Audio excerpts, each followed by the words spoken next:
Are you desiring cheesecakes and tres leches cakes? Big or small appetite, we are here to satisfy your sweet cravings. Like our FB page, Sugar Baby by Anna and AJ, for you to see our products. DM us for your inquiries and orders. Sugar Baby by Anna and AJ, the best quality cheesecakes in town. Are you craving for pork barbecue or boneless chicken barbecue? Yung sauce pa lang ulam na. O kaya sisig o rolls. Yung malasa, yung masarap. Nakakagutom! Ano pang hinihintay nyo? Order na sa Barbecue Boss. Davao street food flavor at its finest. Like our FB page, Barbecue Boss NCR for your orders and inquiries. Check nyo ang aming menu at siguradong maiibigan nyo. Barbecue Boss, home of Davao's best barbecue.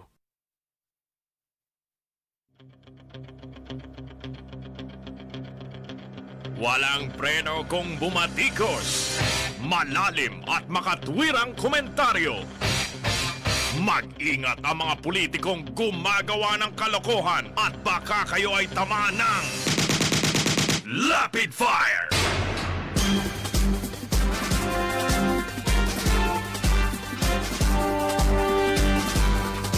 Si Ka-Percy Lapid, bumabanat. Lapid Fire!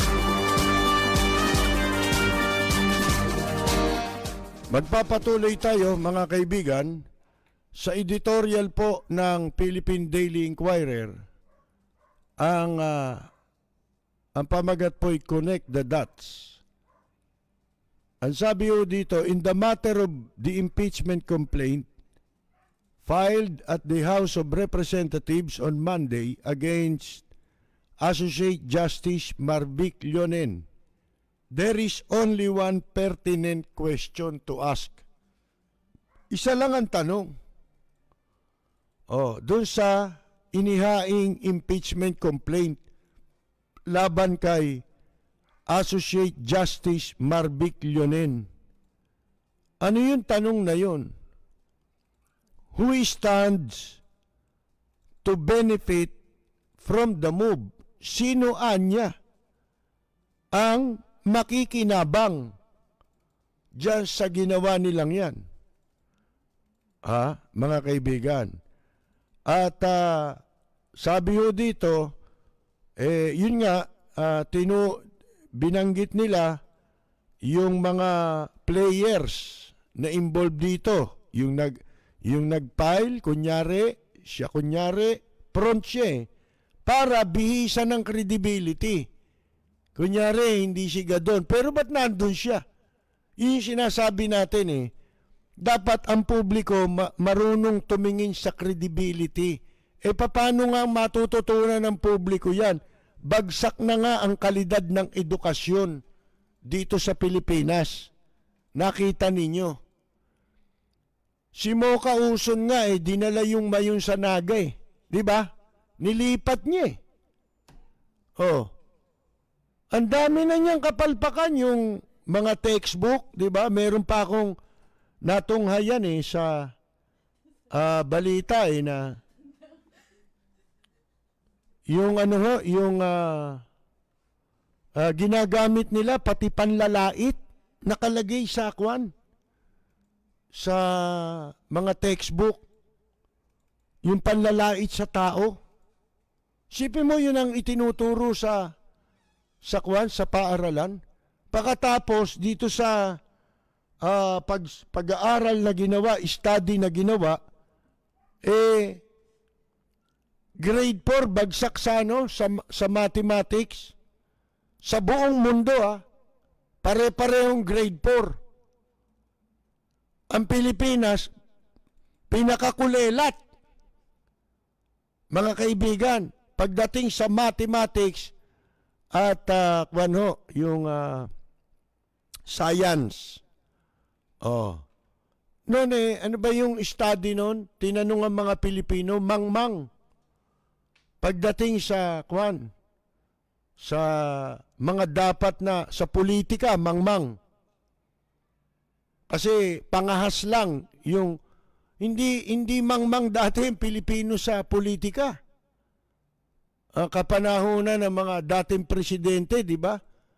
Noon nga wala pang ganong mass media noon pero magtataka ka, nakakaabot sa buong Pilipinas ang balita. Kapag ka ang mga politiko no, ng mga kandidato tumindig sa Plaza Miranda, diyan sa Quiapo, mga kaibigan, yan ang very symbolic yung Quiapo nung araw, yung Plaza Miranda, na nung panahon ng bago mag-martial law, pinasabugan, di ba? Oh, yung Plaza Miranda bombing. Pero bago yun, yan talaga ang lugar, dako, na magtutuos sa debate ang mga politiko. Diyan ka hahamunin ng debate sapagkat kapag diyan ka nagsalita, parang daig mo pa nagsalita sa radyo. Buong Pilipinas, makakarating ang pinag-usapan. Ang resulta ng paghaharap. Noong mga panahon na sila Lacson tumitindig dyan, di ba? Yung mayor ng Maynila, mga presidente, dyan sila tumitindig. Mataas ang pagkilala ng mga tao. Ang mga tao noon pumupunta. Sipin mo yan. Mamamasahe o maglalakad para makapakinig lang dun sa sasabihin ng mga kandidato at ng mga politiko, mga kaibigan. Diyan ka didi pa sa Plaza Miranda. Wala na ngayon. Kahit sino na yan, basta may pera, may pambayad, interviewing ka. Ito, hindi nyo ba napapansin ng mga kagaguhan dito? Pinasara yung ABS-CBN. Pagkatapos, doon din sila nagpapa-interview. Di ba? Pansinin ninyo yon. Di ba mga gago yan? Kasi ang media rito, wala na rin yung dating pagkakaisa sa media na inabot ko nung tayo'y nagsisimula. Kanya-kanyang yabang ngayon. Puro hambog, puro dilihensya naman. Puro pera. Mga kaibigan. Kaya nakita ninyo kahit walang kabuluhan ang sasabihin ng isang senador, lumalabas sa periodiko. Lumalabas sa telebisyon. Bakit? Kargado Envelope mental Yan ang kalakaran ngayon. Tanggapin, paniwalaan ninyo sa hindi. Kaya ang tao, hindi na ngayon alam kung ano yung credibility na tinatawag. Kung sino yung credible o kung sino yung Incredible Hulk. Mga kaibigan. Dapat umpisa pa lang. Halimbawa, nakita mo sa katulad nitong pinag-uusapan sa kaso ni Justice Leonen. Ang pinakapunto rito, sa totoo lang, alam nyo kung ano? Credibility. Question of credibility nung mga naghain ng complaint at saka yung nag-endorse. Kaya ang pamagat nito, connect the dots. Mga kaibigan, pag dugtong-dugtongin mo, malalaman mo ngayon kung kanino, kung sino yung sinasabing sino ang makikinabang. Hindi ba? Dito, sa ginagawa nilang ito, mga kaibigan. Makikinabang si Digong nyo, tsaka si Bongbong Marcos, di ba? Bakit? Ang balak nila, patalsikin yan si Leonen sapagkat siya ang may hawak nung protesta. Inaakusahan nga nila ito Ang tagal daw magdesisyon dun sa HRET. Bukod doon sa Presidential Electoral Tribunal, meron pang tribunal para sa mga mambabatas. Yun yung House of Representatives Electoral Tribunal. Ang tagal din daw dinesisyonan, magdesisyon sa mga kaso. Yung pala, tatlo ang hawak na kaso ni Leonen. Yung dalawa, decided na. Tapos, yun daw isa, kaso nung si Kimbo ng Marikina. Eh sabi ni Justice Carpio, hindi naman si Kimbo yung, hindi naman kay Leonen yung Kimbo eh. Oh. At saka si Leonen, na-appoint lang dyan sa HRET, hindi totoong matagal magdesisyon sa kaso sapagkat na-appoint siya 2019, last year. At dalawa na kaagad yung nadesisyonan niyang kaso. At bukod doon, walang sinasabi sa rules, sa tuntuning sinusunod kung kailan ka dapat magdesisyon o gaano katagal mo lang dapat desisyonan ng kaso. Walang ganun. Mga kaibigan, yun ang sabi. Ay di palso, di ba? Dispalinghado. Makikita ninyo ang pagbaluktot, mga kaibigan. Kaya natin ito pinagtsatsaga ang itampok dito sa programa natin. Walang magtatampok nito eh. Ha? Mabigat ang kalaban ni Leonen, hindi yung kaso eh. Ang mabigat na kalaban niya, yung paninira at yung malaking sabuatan sa likod ng impeachment case na yan. Na pwedeng tarantaduhin ng mga congressman yan. Nagawa nga nila sa ABS-CBN yan eh. Nagawa nga kay Sereno yan eh. Dito pa kay kay Justice Leonen, di ba? Oh. Kaya natin ito pinagpapauna para alam na ng publiko. Kahit papano kung ilan ang marating nitong programa natin, alam nyo na, hindi na kayo dapat magtaka. At alam na ninyo ang dahilan kung bakit ginagawa yan ng walang basihan. Totoo sinasabi nila. Ang impeachment ay tanging ang Kamara lamang at ang Senado ang impeachment sa Kamara yan. Ngayon, yung paglilitis niyan doon sa Senado. Yung impeachment,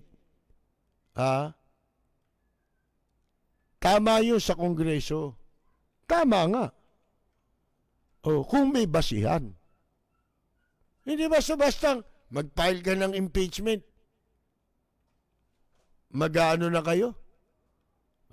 Bubuo na kayo ng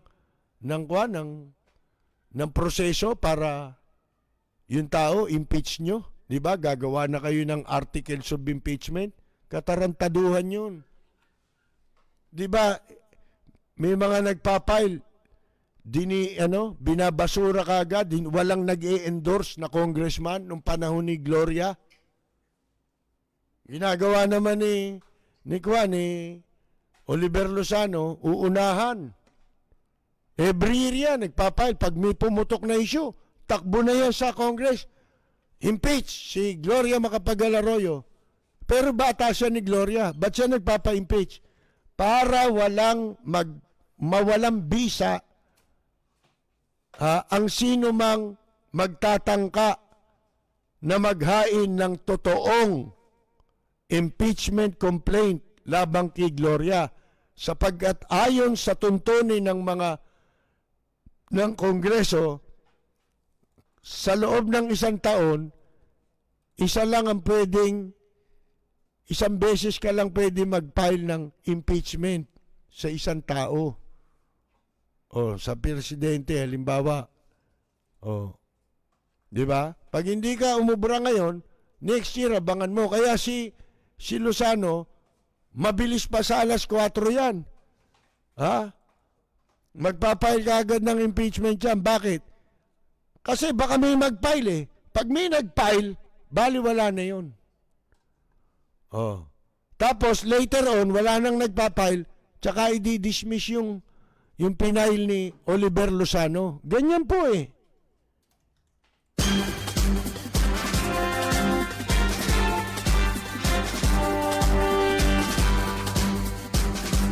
Ito isipin ninyo, 28 ang deputy speakers sa House of Representatives, mga kaibigan. At ano ho ito?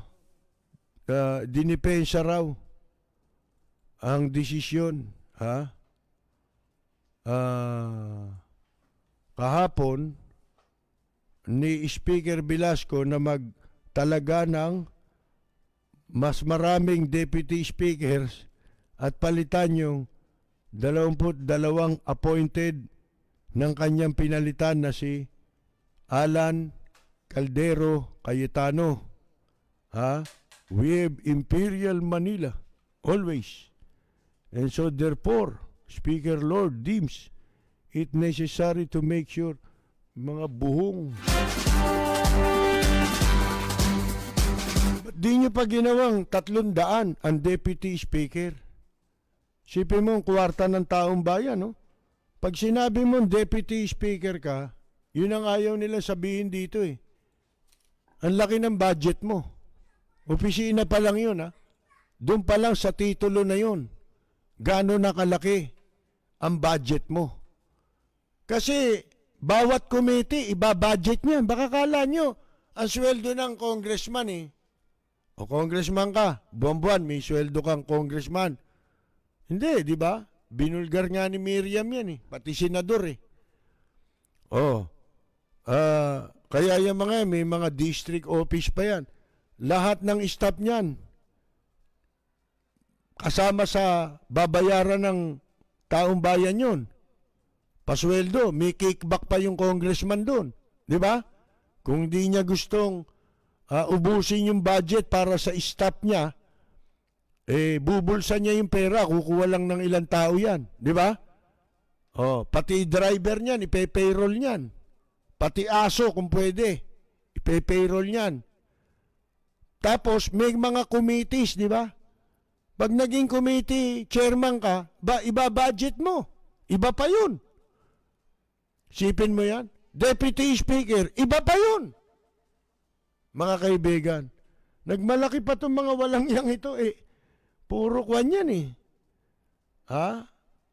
Puro dilihencia lahat yan eh, mga kaibigan. Saka nakakita ng inimbento lang kasi ni Alan Peter Cayetano yan eh.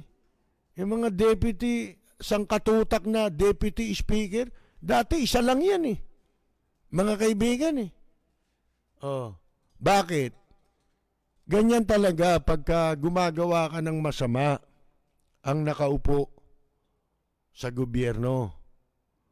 Kailangan mong makipagkamutan ng likod, di ba?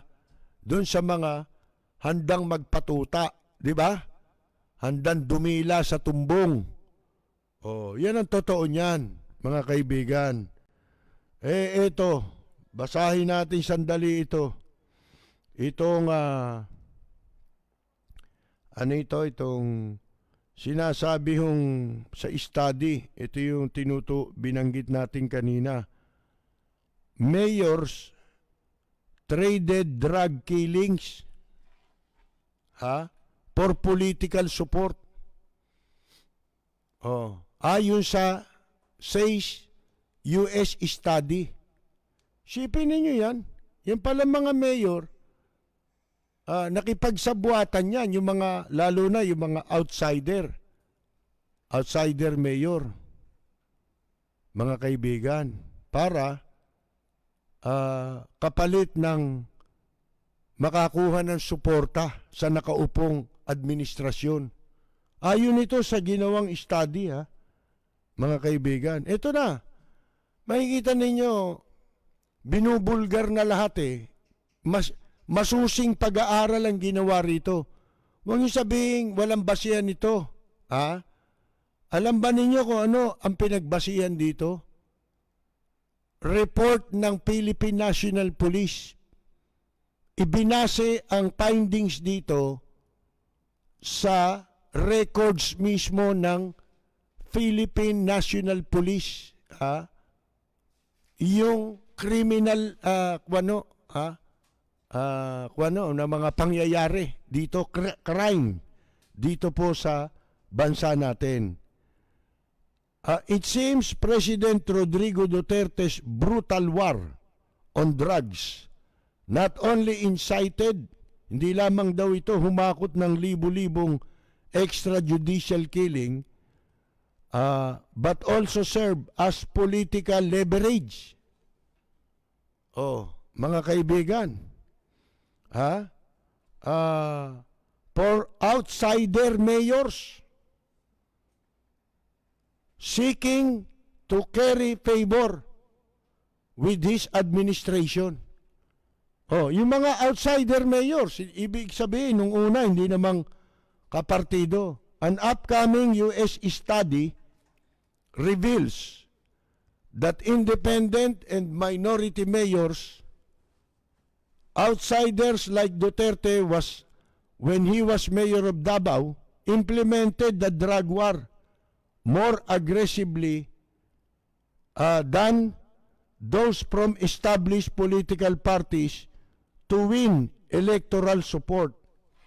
Yan pala nangyari dito sa Pilipinas, mga kaibigan.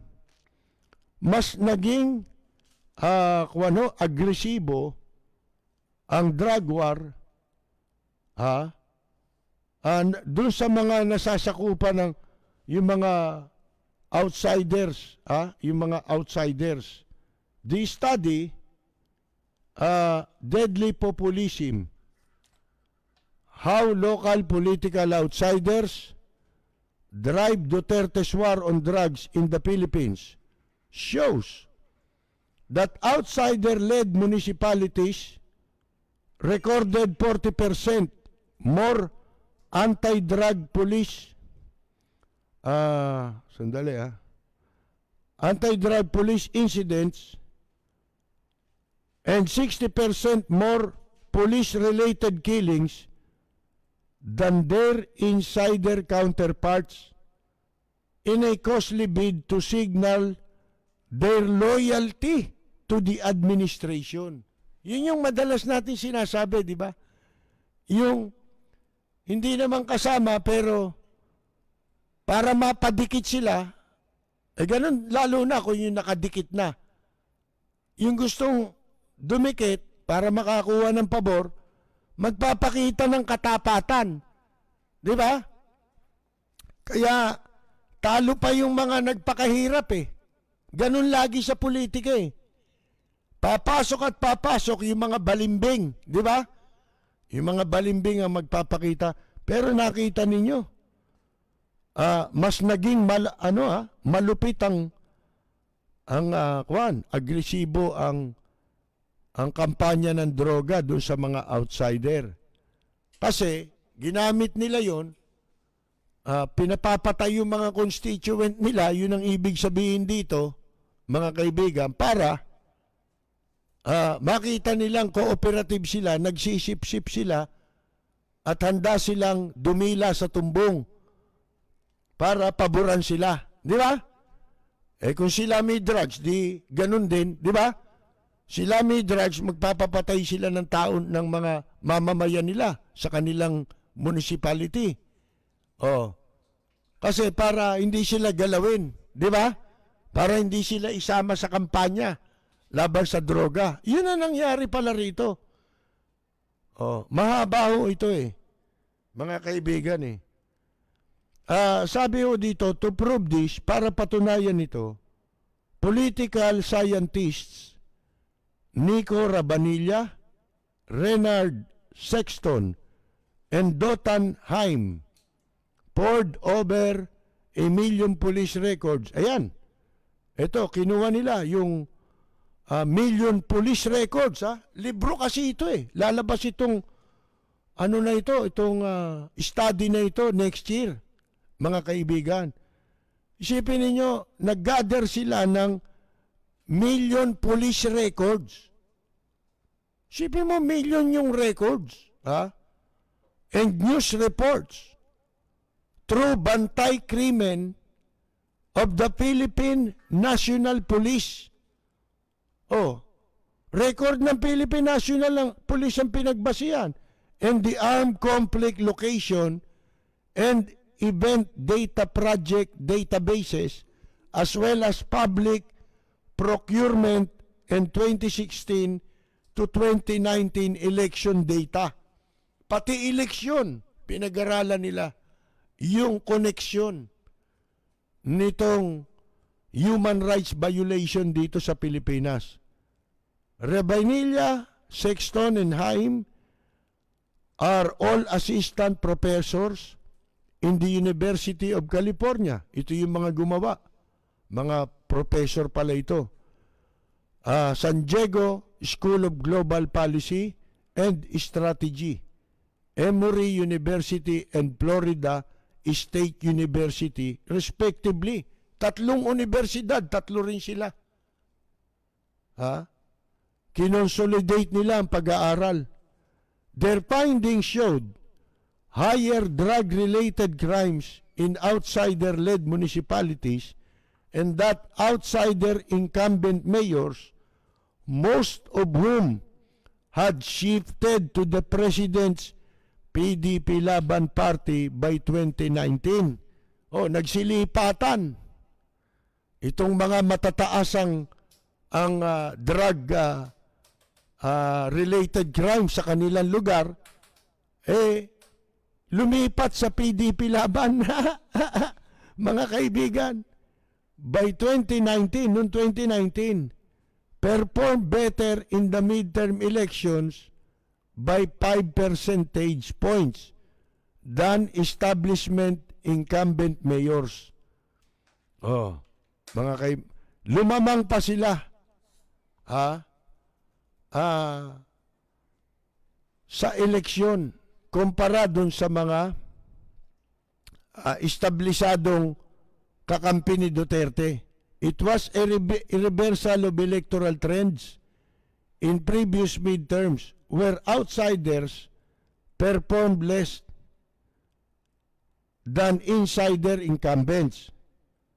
By falling in step with Mr. Duterte's signature policy, the outsiders were able to gain electoral support from his network, concluded the researchers who spoke with the Inquirer on Monday. Ayan po, mga kaibigan.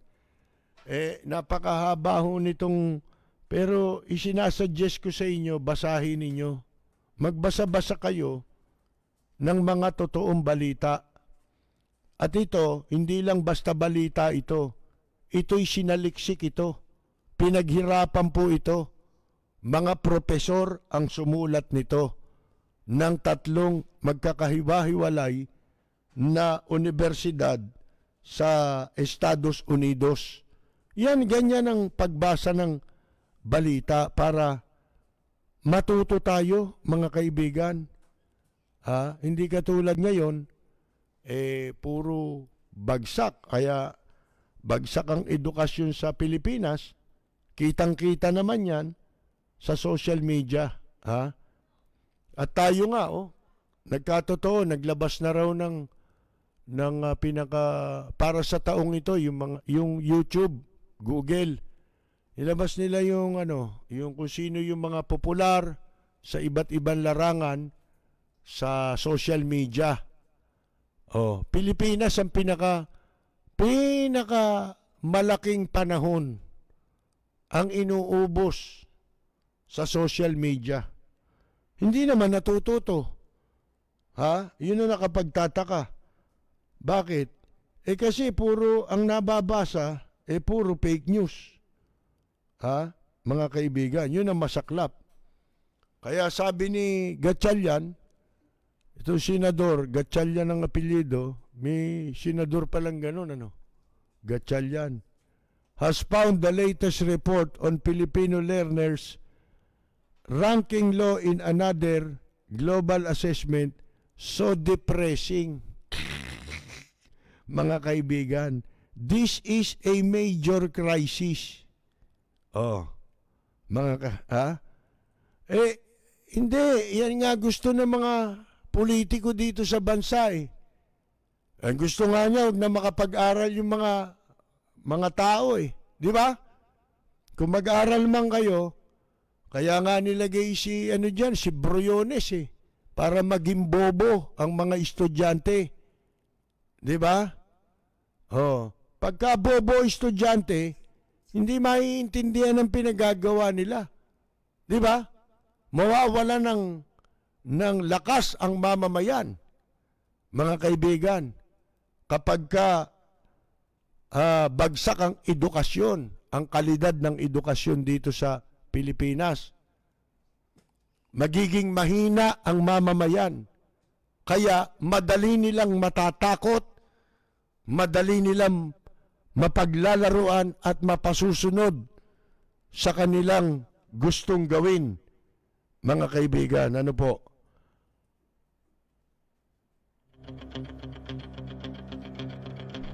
Walang preno kung bumatikos. Malalim at makatwirang komentaryo.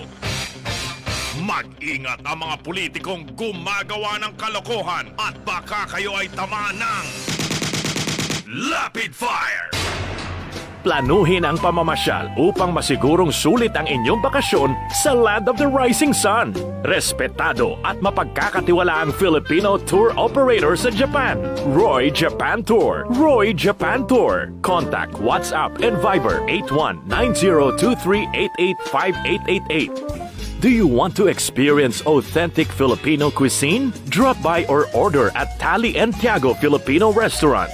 Filipino food at its best. Check out their specialties, food packages, and promos that fit your budget. Tali and Tiago Filipino Restaurant via Cayo Mario, 16A00192, Rome, Lazio, Italy. Enjoy food at the comfort of your home. For more info, kindly call or message us at 320-722-0797 on WhatsApp or on FB page at Tali and Tiago. Si Percy Lapid, bumabanat. Lapid Fire!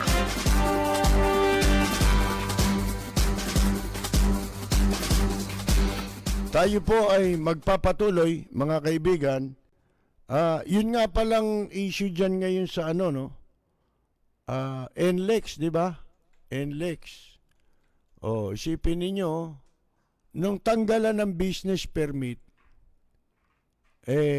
napilitan itong mga damuhong ito na gumawa ng paraan para hindi pinahihirapan yung mga motorista na pumipila ng halos isang araw, di ba? Mga kaibigan, para magpakabit ng RFID. Sipin ninyong katarantaduhan yan, ha? Dati-dati naman, nung sinisimulan pa lang nila, nung araw pa, di ba? Ilang taon na nakakaraan, nagsisimula sila ng RFID, naglagay sila niyan ng mga station sa mga gasoline station, di ba? Yung kabitan ng mga stick ng RFID. Bigla na wala. Ba't hindi nila binalik? Unang-una, di ba, ito yatang, kanino ba yung na yan? Yung NLEX? Sino ba nagpapatakbo niyan? Si Ang? Si Ang, yung San Miguel? Ramon Ang? Sa kanya ba yan? SLEX? SLEX yung kanya. Etro, ano yan Pangilinan? O Lopez? Basta ganon. Ngayon, tignan ninyo, gumaya ngayon yung mga mayor, sumunod. Doon sa Valenzuela City, sumunod yung mga ibang bayan sa Bulacan. Tapos ngayon, Lopez Pangili Founder Lopez Group of Companies. Kanila yan alam ko ngayon yung Pampanga nag-announce na ganun din, mga kaibigan. Hanggat di nila inaayos yan, suspendido ang business permit nila. Bakit ganon? Pwede namang maging madali gusto nila humahakot ng pera na pinahihirapan pa ang publiko. Alam nyo, katunayan, yung RFID, laging nasa disadvantage, lagi ang, wala nang protection lagi ang consumer eh, di ba? Yung consumer protection, wala na yan eh. Oh, mga kaibigan, inuso na nila yung mga kwan. Lalong nag-traffic eh. Dito lang oh. Bakit dito sa Cavitex? Hindi nila ipatupad yan. Yung pagkansela sa permit ng ng business permit niyang nagpapatakbo ng Cavitex. Hindi ba? NLEX din ba yan? NLEX, Cavitex. Oh, isipin ninyo, mga kaibigan. Eh dyan, grabe rin ang traffic dyan. Ang dami nang naka-RFID na booth. Mga kaibigan, lahat ng dadaanan mo halos okupado na ng RFID. Pero nuknukan ng traffic. Dahil pa rin sa nagpapakabit ng mga sticker at saka yung kanilang barrier, yung bumabasa ng sticker, malabo mata. Ha? Matagal bumukas kaya nagkaka-traffic. Sabi ko nga sa inyo, sa Japan nung manggaling kami last January, napansin namin lahat ng puro expressway ang daan namin Ang bibilis ng takbo. Ha? Pumapasok ka pa lang doon sa wala ka pa sa tapat nung parang booth, ha? Binabasa na yung ang bilis. Kaya yung mga sasakyan, ang bilis ng takbo. Ha? Hindi, ang pinaka-minor mo siguro, naka 30 ka Ha? Bubukas sigurado yung yung barrier pagdaan mo Kaya hindi nagkakaroon ng tawag mo doon? Ng traffic, di ba? Hindi nagkaka-traffic sa mga expressway dahil maayos yung yung kanilang sistema, di ba? Dito, sipin mo pinatagal-tagal, di ba? Yung pala papayag din sila. Papayag din po pala sila na makapagkabit ng RFID sa ibang designated area, di ba? Halimbawa, mga gasoline station. Di ba? Diyan mo ipakabit. Tsaka hindi yung pumipila ang tao. Yung tao kung kailan may panahon, di ba? Isipin mo, inaabala ninyo yung mga tao, pinagkakakitaan nyo pa. Ang masama, preload yan di ba? Ha? Hawak na nila yung pera ng tao di ba? Hindi pa ginagamit yung yung kanilang ano ba tawag mo ron? Yung ibinayad nila. Nagbayad ako sa iyo. Di hawak mo na yung pera ko, hindi pa ako dumadaan diyan, di ba? At hindi ko alam kung kailan ako dadaan diyan. Talagang dito wala hindi balanse sa bansa natin. Walang walang economic program tong administrasyong ito. Kaya ang bansang ito, pabagsak ito hanggang nandyan sila. Tandaan niyo yan, hindi aasenso ang bansa natin. Wala silang economic program.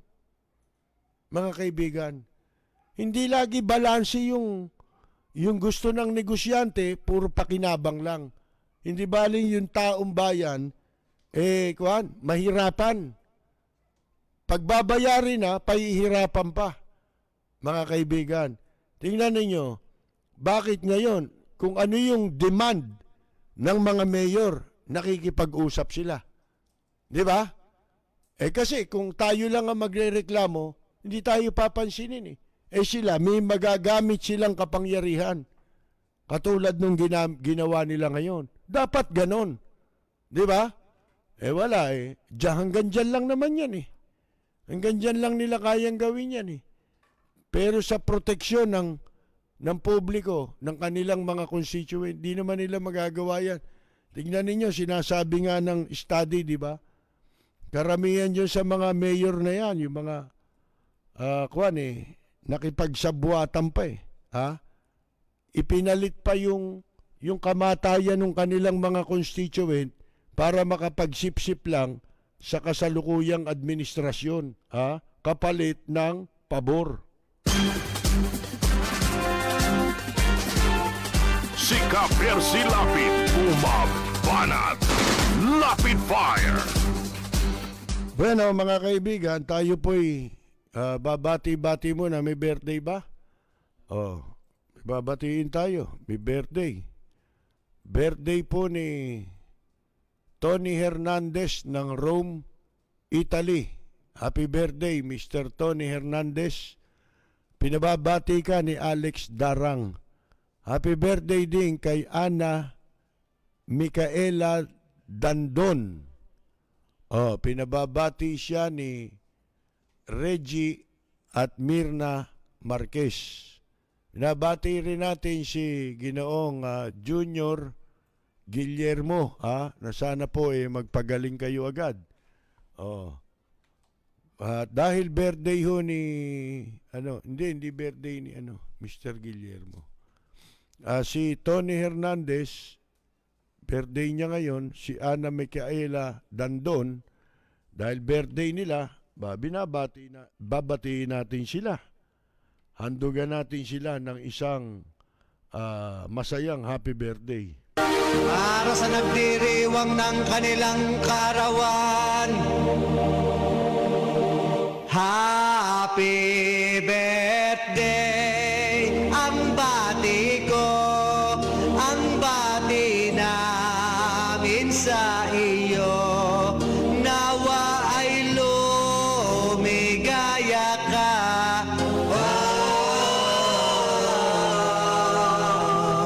at abutin mo pa sana ang maraming kaarawan.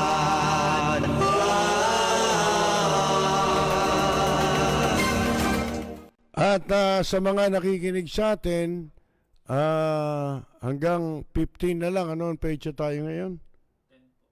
11 na tayo. So, ilang araw na lamang po ang aming ang aming proyekto para dun sa sa mga working musicians, entertainers na ating matutulungan. Hanggang 15 na lang po ang pagpadala dahil ayusin pa namin, kukunti na lang yan. Meron nagpadala nag-text sa amin ng bangko. Hindi naman namin alam kung kanino galing. Ang halaga po 10,000 eh. Yung isang nagpadala, nung isang pa yun, nung nakaraan linggo pa yun. Nakakalimutan natin banggitin. Nag-text sa amin yung bangko, Metrobank eh. Oh, merong halagang 10,000. Hindi naman namin makukuha yun kung hindi namin alam kung kanino galing. Kaya kung sino man yung nagpadala na yun, baka masayang lang yung pera nyo. Kung hindi naman ninyo mapapabago, bawiin ninyo, no? Yung pera nyo dun sa bangko, sayang yun. 10,000 pesos din yun. Pero kung maipapadala ninyo at masasabi ninyo ang pangalan ninyo, kailangan yun, sikreto naman eh. Kanina nga may nagtatanong sa atin, sabi ayaw niya na mabanggit ang pangalan. Kami nga may sabi nun talaga dahil lalo ngayon, magpapasko ngayon. 'Di ba? Maglalabasan ng mga scammer ngayon. Alam nyo hindi natin maiiwasan yan eh. May mga tao talagang ganyan eh. 'Di ba? Ang hinahanap kung paanong makakaisa eh. So hanggang 15 lang dahil hanggang 19 maipamahagi namin 20, mga 19, 20 hanggang 21 kung meron tayong mga maipapadala. Kukunti pa yung ating hawak na pondo, mga kaibigan. Ayan nasa screen, di ba? Yung inyong pagpapadalan. Lagay mo sa screen ulit. Huwag mo nang tanggalin yan. Yan po. Diyan nyo pwedeng ipadala. Ngayon, batiin natin itong mga nakikinig. Si Eric Partosa ng Reno, Nevada, binabati natin. Candy Heart Candy, si Robin Son, ano yan, Delar, ha? Watching from California. Domingo Calpe, Cesar Mercado, Remy San Miguel, Ernie Dris, Rudy Dizon, Jerry Retirba, Junjuming Akabayo, Julie Bertris Limpangog ng Bangkok, Ramon Santos, Mamu Moon, Ferdinand Dukusin, watching from Saudi, Ariel Ramos, Dante Co, Celi Tabios,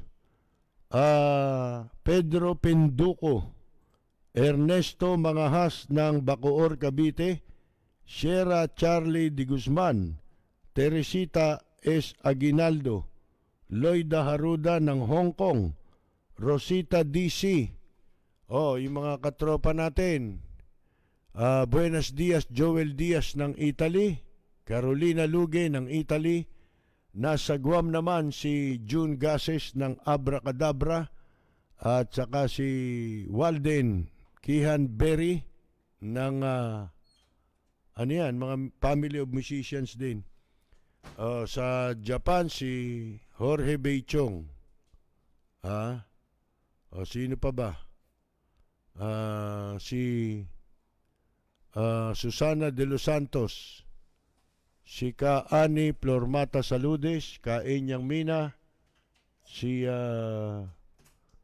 Carmela Torres Balcos, Carol Torres Brihiño. Si Kagawad Elena Eliasar Kalunsag,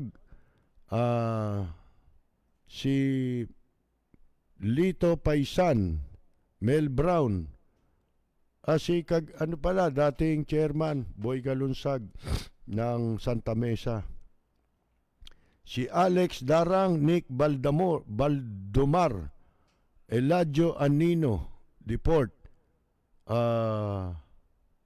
Mar Mangalos Lansangan, Gardo Deoiran, Ferdinand San Juan, Arnold Chin, Analisa Vigo and Ricardo Macapagal, Jovet Almeda and Sari Diano Gabato, Vic Benipayo, Borganyo, Maria Cruz, Lito Paisan, Susi Gonzales, Domingo Calpe, and Aquino Robert, Ferdinand San Juan, Chopilo Santiago, Pablo Bumanglag, Epi Daag, Violeta Tamayo, si Jerry Retirba, Larry Hoyosa, Virgilio Abibas. Nakakaranas ba kayo ng depekto sa Facebook ngayon? Nestor Tebes, Lucio Sapno Sr., Dave Emmanuel Magpayo from Hong Kong, Jose Aquilino, Juby Capistrano, si Raul Villanada nga pala, no? Si Rudy Santos ng Horoscope Band, si anong tawag nito, Boy Tapang, si Delia Relato ng Singapore, si Norma Samson Arcilla, JB Aseb Baculo, Edgar Frampton, Cholo Nieto, Philip Lopez Pipingco, Jose Aquilino, Chodoro Bautista Jr., Mateo Noah, Romeo Torres Ching, Paz Eliazar, Patricio Eligio, si Albert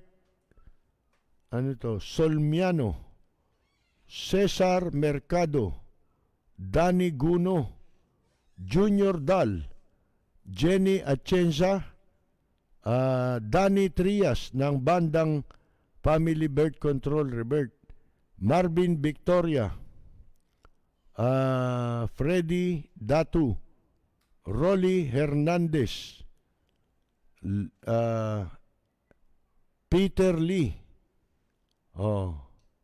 si Kel Mike, Rene Capua, Emelito Policarpio, Jermaine Isidro Aguila, Virginia Timpong, Terence Branzuela, si Edgardo Simon, Alan Domingo, Sunny Yokohama.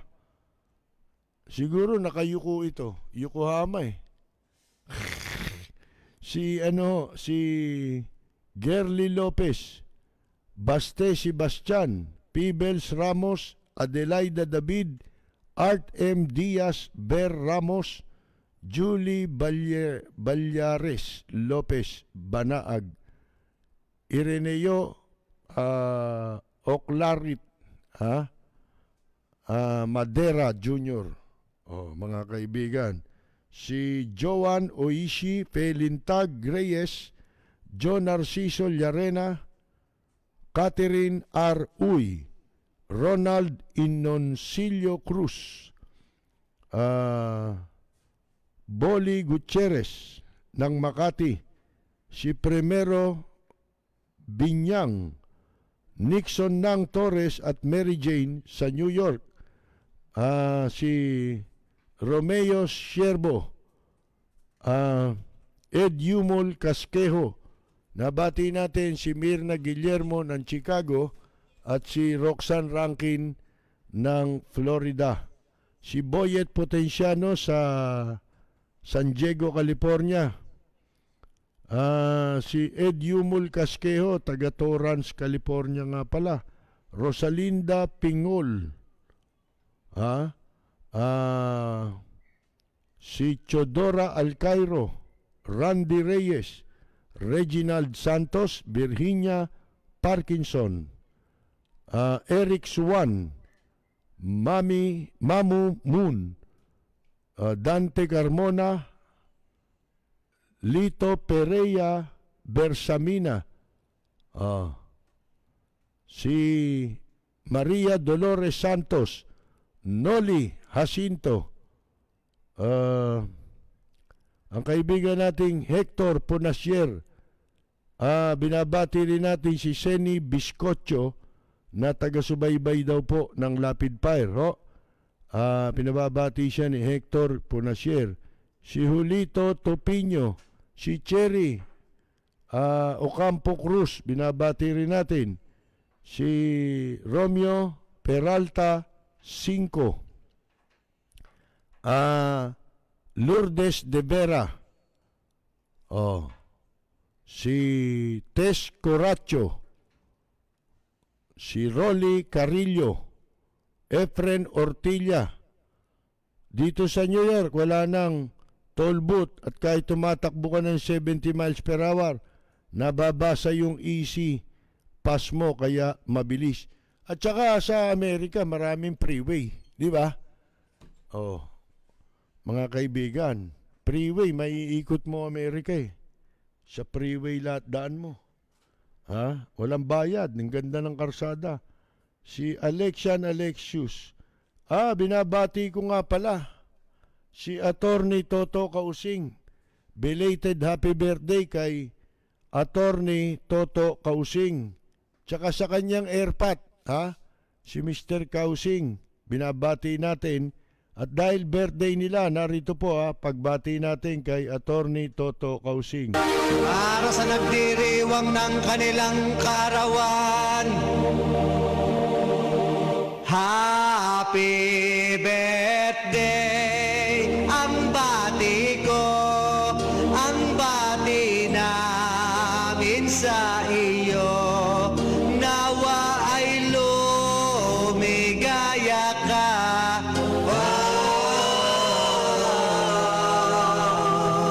At abutin mo pa sana ang marami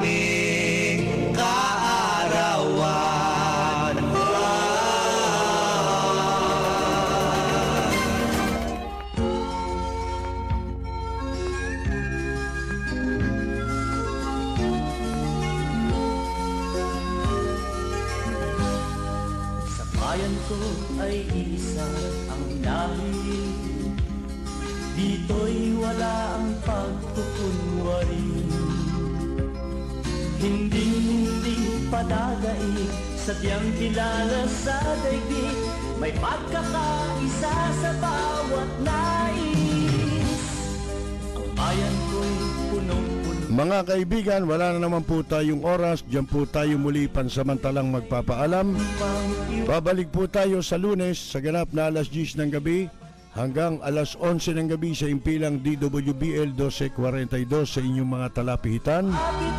At sa ating pong live streaming hanggang alas 12 po ng hating gabi. Kami pantay-pantay. Ito po si Percy Lapid. Ang pag-ibig Maraming salamat at magandang yumaga, Lord Alan Velasco.